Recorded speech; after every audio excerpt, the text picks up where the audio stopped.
চট্টগ্রাম বিশ্ববিদ্যালয়ের সাথে জোবরা গ্রামবাসীর যেই সংঘর্ষ, সেই সংঘর্ষের পর যখন সেনাবাহিনী, পুলিশ, র্যাব এবং আইনশৃঙ্খলা রক্ষাকারী বাহিনী সেখানে ডিপ্লয় করা হয়, ঠিক তাদের সাথে ছাত্ররা সেখানে যোগ দেয়। আপনারা ভিডিওগুলোতে দেখবেন যে সেনাবাহিনীর সাথে চট্টগ্রাম বিশ্ববিদ্যালয়ের কথিত শিক্ষার্থীরা লাঠি নিয়ে বিভিন্ন রকমের দেশীয় অস্ত্র শস্ত্রে সজ্জিত হয়ে সেই জোবরা গ্রামে যায় এবং পুরো গ্রামের প্রতিটা বাড়ি ঘর তারা কুপিয়ে, গরু লুট করে, দোকান লুট করে, নারীদের শিশুদের হেনস্থা করে যে ঘটনা করেছে, পুরো জোবরা গ্রামটাকে দেখে মনে হচ্ছে যেন এটা একটা বিধ্বস্ত জনপদ। এখানে মনে হয় যে এটা একটা গাজার বাংলাদেশি ভার্সন।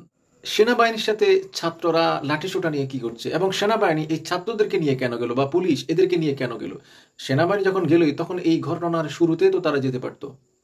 এবং আমি খুব শঙ্কিত যে এই গ্রামটা নাকি ইউনূস সাহেবের নিজের গ্রাম। তো নিজের গ্রাম এরকম এহেন ন্যাক্কারজনক যে হামলা, দেখেন জোবরা গ্রামবাসী কিন্তু বিশ্ববিদ্যালয়ে গিয়ে হামলা করেনি, তারা নিজের গ্রাম রক্ষা করেছে এবং ছাত্ররা এই গ্রামে নিজে থেকে এসে হামলা করেছে, তারা শুধুমাত্র আত্মরক্ষা করেছে।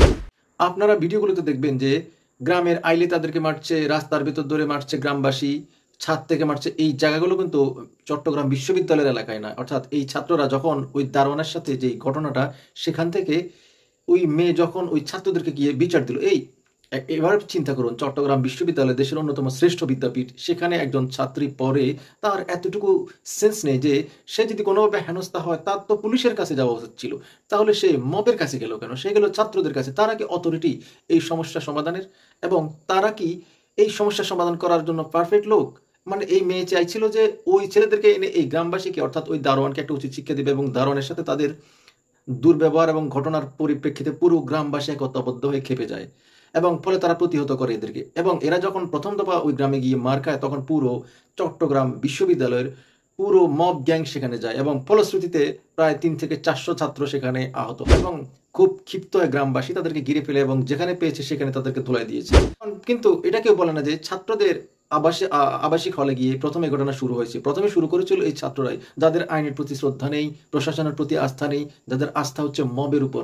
যত ঘটনা ঘটবে তারা নিজেরা যাবে, নিজেরা ভাঙচুর করবে। আপনারা দেখেছেন যে পুরো জোবরা গ্রামের দোকান পাট, বাড়ি ঘর যা আছে সব লুটপাট এবং কয়েক ডজন সিএনজিতে আমি দেখেছি যে পুড়িয়ে দিয়ে একদম ভেঙে তছনছ, মানে একদম অবস্থা সম্পন্ন নিডি পরিবারগুলো যে এই দশা তারা করেছে। টিনের ঘর দেখা যাচ্ছে একদম কুপিয়ে টিনের ঘর কাটা, যেগুলো দালান বাড়ি সেগুলোর ছাদ ভাঙা, মানে যে যেভাবে পেরেছে। এবং তারা এগুলো করেছে কিন্তু সেনাবাহিনী পুলিশের উপস্থিতিতে। সুতরাং এই দায়িত্ব, এই মবের দায়িত্ব, এই নৃশংস ঘটনার দায়িত্ব সেনাবাহিনী এড়াতে পারে না।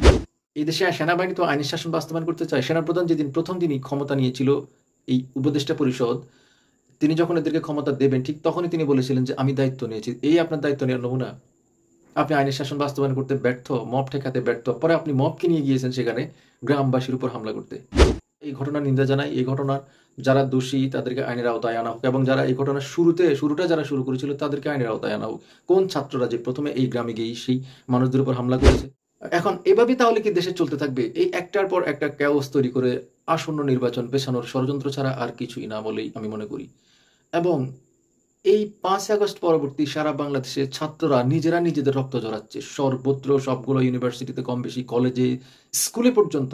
যে আধিপত্য বিস্তারের যে তাদের একটা নেশা, এই নেশা তাদের শেষ করে দিচ্ছে। এই নেশার ঘোর তাদের কোনোভাবেই কাটানো যাচ্ছে না।